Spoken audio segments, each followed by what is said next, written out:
Pour quelles raisons vous avez décidé de venir au Tour de France du télétravail, et en particulier à l'étape de Saint-Étienne? Alors, dans le cadre de mon apprentissage, j'ai une mission qui a trait au télétravail. Et donc, c'est sur Strasbourg et j'ai entendu parler du Tour de France de télétravail comme ça.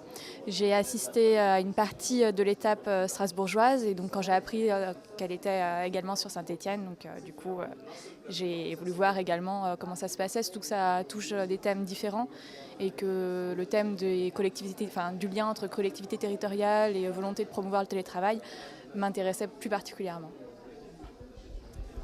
Donc en ce qui me concerne, je suis en alerte aussi sur les questions de télétravail puisque j'anime un projet de développement d'un réseau de télécentres sur le territoire de la Nièvre, sur le nord du département de la Nièvre. Donc c'est évidemment avec plaisir qu'aujourd'hui j'ai pu être présent aussi à cette journée. Donc les attentes, c'est effectivement surtout le retour d'expérience et les clés de réussite pour être un télétravailleur, pour organiser le télétravail sur les territoires et pour mettre à disposition des tiers-lieux. Donc aujourd'hui, c'est vrai que sur ce domaine-là, les idées ont été assez éclaircies, notamment sur la définition des tiers-lieux. Donc c'était une matinée intéressante.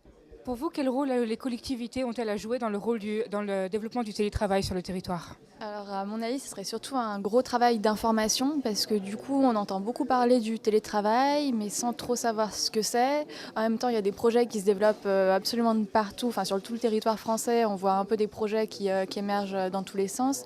Et donc du coup, on peut se sentir un peu perdu par rapport à cette effervescence et donc de pas trop savoir en quoi ça consiste réellement.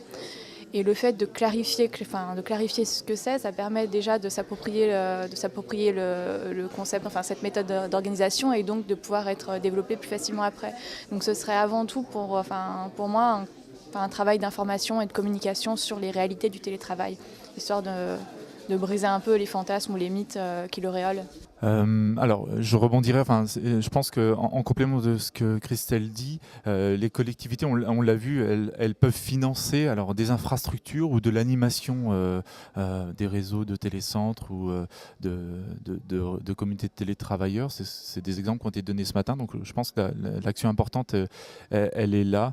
Mais surtout, on l'a vu aussi ce matin, c'est d'être exemplaire dans la mise en place du télétravail dans l'organisation des collectivités. Donc qu'il s'agisse d'un conseil général ou d'un conseil régional par exemple.